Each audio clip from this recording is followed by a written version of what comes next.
नमस्कार साथियों, कैसे हो आप सभी। उम्मीद है सारे अच्छे होंगे, पढ़ाई आप लोगों की अच्छी चल रही होगी। मैं सुनील मुदगल आपका अपने यूट्यूब चैनल पर स्वागत करता हूं।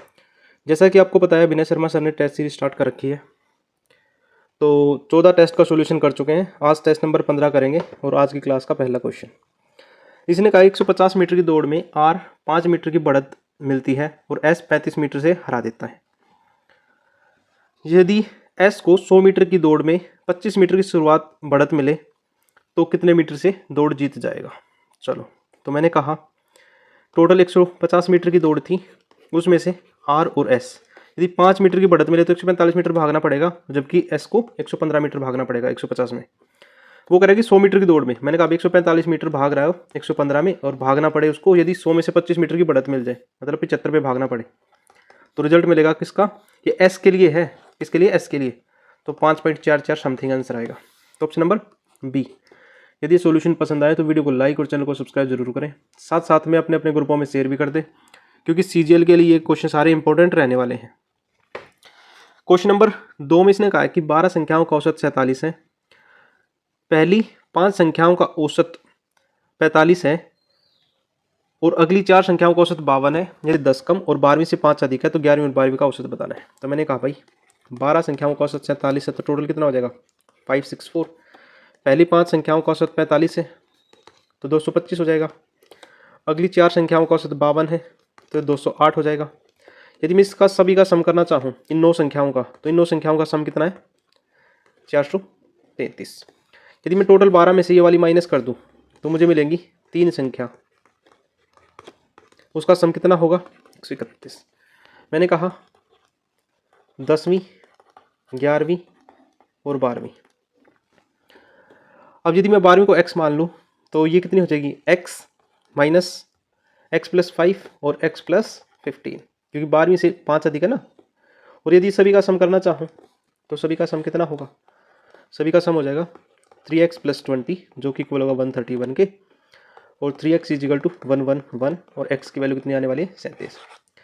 तो x की वैल्यू 37 मतलब ये तो 37 हो जाएगी, ये 52 हो जाएगी।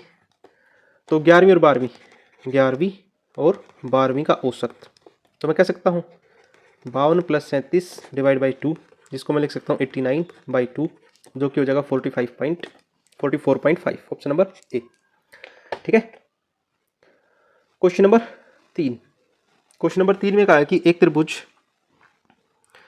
ABC में माध्यिका AD को बढ़ाया गया, वो CF लंब डाला गया, BE AD पर लंबवत है, BC 34 है, DF 8 है, तो BE की लंबाई ज्ञात करें।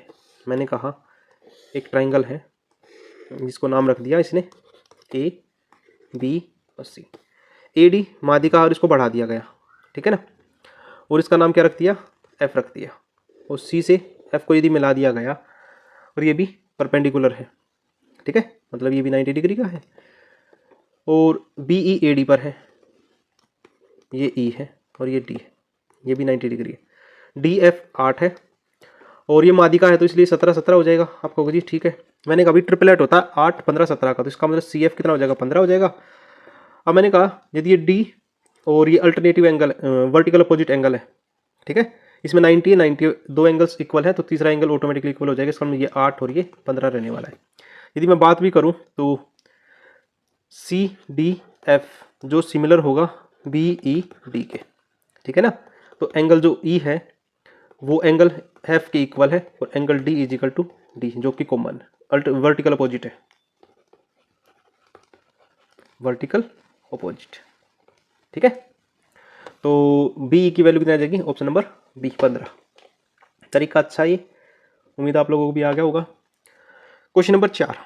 इसने कहा है 16,310 रुपये का ऋण 35 रुपये की वार्षिक किस्त पर y% ब्याज पर 4 वर्षों में चुका देनी है, तो y का मान ज्ञात करें 1 2 3 4 साल वर्ष के अंत में। तो मैंने कहा भाई मान लो पहले साल 100 रुपये रहा होगा, अगले साल जो ब्याज है वो y% एक्स्ट्रा होगा। मैंने कहा भाई दूसरे साल तो ये हो गया, और तीसरे साल की बात करें तो 2y% होगा, और चौथे साल में कितना होगा 3y%।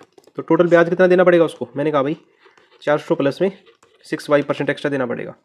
मैंने कहा भाई जब हमारे पास 100 रुपये था और 100 से यदि मैं टोटल की ब्याज करूँ तो 400 प्लस 6y है, जो कि दूसरी साइड में बात करूँ मैं तो ये कितना है, मैंने कहा अभी 3500, और जबकि टोटल की बात करें तो 16,310। यदि मैं काटना चाहूँ तो 2 जीरो से 2 जीरो कटेगी, 7 से 5 बार कटेगा, और 7 दूनी 14, 7 21, 7 21 जीरो, और 5 से काटेंगे तो 466 बार। इसको कह सकता हूँ जी 466 इज इक्वल टू 400 प्लस में 6y% और 6y% इज इक्वल टू 66, तो y की वैल्यू कितनी आ जाएगी 11। तो y परसेंटेज कितना आ गया 11, मतलब कि जो y का मान है वो कितना आ जाएगा 11। ऑप्शन नंबर डी ठीक रहने वाला है। ये क्वेश्चन का बेस्ट तरीका है, उम्मीद आपने भी ऐसे ही किया होगा। Question number 5। क्वेश्चन नंबर 5 में कहा एक परीक्षा में ए और बी थे, दोनों पेपरों में अधिकतम 10 अंक थे और ए और बी निर्धारित भारांक क्रमांक 2:1 के अनुपात में है। रिद्धि पेपर बी में 10 में से 8 नंबर ले लेती है और कुल 70% अंक चाहिए, तो ए को 10 में से कितना चाहिए। मैंने कहा भाई ए और बी दो थे, इसको भी 10 और इसको भी 10। मैंने कहा भाई ये 2 और 1 के अनुपात में है, इसका मतलब इसको तो 20 में से नंबर मिलेंगे और इसको 10 में से। रिद्धि ने इसमें से 8 नंबर ले लिए हैं, और जबकि टोटल मुझे कितना चाहिए। मैंने कहा भाई टोटल 30 थे, क्योंकि 20 और 10 30, टोटल 30 में से 70% नंबर चाहिए, तो 70% चाहिए, तो मतलब 21 नंबर और चाहिए। 21 में से इसने 8 नंबर ये ले चुके, मतलब 13 नंबर और चाहिए, ठीक है ना। मैंने कहा भाई 13 चाहिए 20 में से, ठीक है। तो यहाँ से निकालेंगे तो कितना होगा, और ए को 10 में से, तो 0 से 0 कटेगा, ये ए के बारे में बात चल रही है, तो 6.5 और चाहिए उसको, मतलब अंक चाहिए इसको। ऑप्शन नंबर डी ठीक रहने वाला है। Question number 6। क्वेश्चन नंबर 6 में कहा कि पुरुषों के एक समूह में 4 दिनों में से एक काम क्वेश्चन नंबर 6 में कहा है कि पुरुषों के एक समूह ने 4 दिनों में काम करने का फैसला लिया। हालांकि चूंकि हर दिन 10 व्यक्ति बाहर हो जाते हैं तो 7वें दिन काम पूरा होता है। तो शुरुआत में पुरुष कितने थे। मैंने कहा भी शुरुआत में यदि पुरुष x मान ले स्टार्टिंग में, तो पहले x रहे होंगे।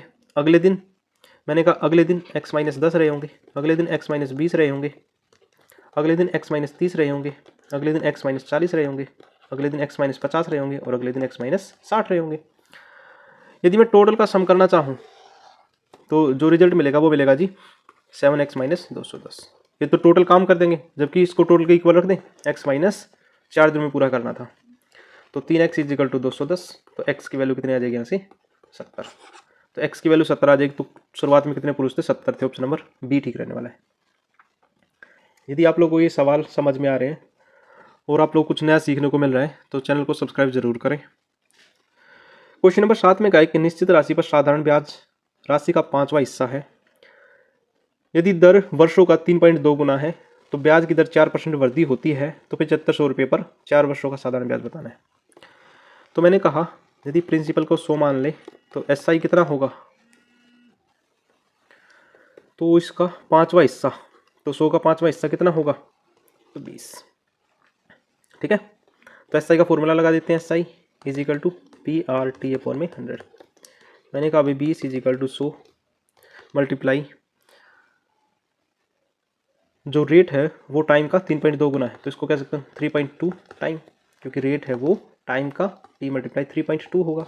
तो R की जगह ये लिख सकते हैं, अपॉन में 100 होगा, तो 100 से 100 कटने वाला है। तो टाइम = 20 × 10/32। 4 से काटेंगे 4 × 8 = 32 और 4 से काटेंगे 5 बार, 2 से काटेंगे 5 बार, 2 से काटेंगे 4 बार, तो ये कितना होगा 25/4। T का स्क्वायर होगा तो इसको 5/2 का स्क्वायर कह सकते हैं। पावर से पावर कटेगी तो टाइम मिलने वाला है 5/2। तो यहाँ पर रेट कितना मिलेगा, मैंने कहा भाई 5/2 × 32, तो 2 से 16 बार, तो रेट हो जाएगा 8%, ठीक है। तो न्यू रेट कितना होगा, न्यू रेट 8 + 4 12% रहने वाला है। अब 12% के हिसाब से 7500 रुपये पर, मैंने कहा भाई 7500 रुपये पर 12% के हिसाब से 4 साल का ब्याज, तो 75 दूनी 150, 300 और 12 × 3600। तो ऑप्शन नंबर ए ठीक रहने वाला है यहाँ पे। तो 7 क्वेश्चन धीरे धीरे हो चुके हैं। क्वेश्चन नंबर 8 बहुत अच्छा सवाल है। 3000 मीटर की रेस में वाहन ए बी को 400 मीटर की बढ़त देता है और 10 सेकंड से जीत जाता है। यदि 750 मीटर की बढ़त दे और बराबरी पर पहुंचता तो ए 3000 मीटर की दौड़ में कितना समय लेगा। देखो सवाल को करने के बहुत सारे तरीके हैं, लेकिन अभी के लिए मैं एक बेस्ट तरीका बता देता हूँ। मैंने कहा भाई ए अपॉन में बी करना चाहूँ तो मैंने कहा भाई 3000, जबकि बी उसी टाइम पे 2600 भागेगा और 10 सेकंड से हार भी जाता है, तो 10x मान लेते हैं। यदि इसी 3000 में जब ये 3000 भागेगा तो ये 2250 भाग लेगा। आप कहोगे जी ठीक है, चलो इसकी क्रॉस मल्टीप्लाई कर देते हैं। तो इसको डिवाइड करेंगे तो ये 4 बढ़ जाएगा और 3 बढ़ जाएगा, और 4 से कितनी बार जाएगा 750 बार। तो ये 2250 होगा, ये हो जाएगा जी 2600 माइनस में 10x। तो 10x इज इक्वल टू 350, तो x की वैल्यू कितनी आ जाएगी 35। ये क्या आएगा b की स्पीड, ठीक है।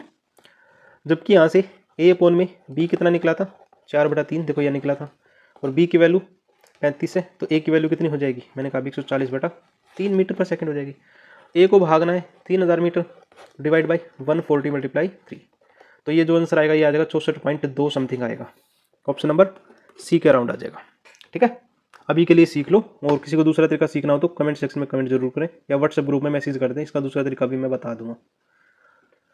क्वेश्चन नंबर 9, इसने कहा ए 80% मामलों में सच बोलता है, बी 60% मामलों में सच बोलता है, इस बात की प्रायिकता ज्ञात किए कि वे एक दूसरे का खंडन करते हैं। मैंने कहा जब ए जब सच बोलता है मतलब 80/100, तो बी झूठ बोलता है मतलब कि 40/100।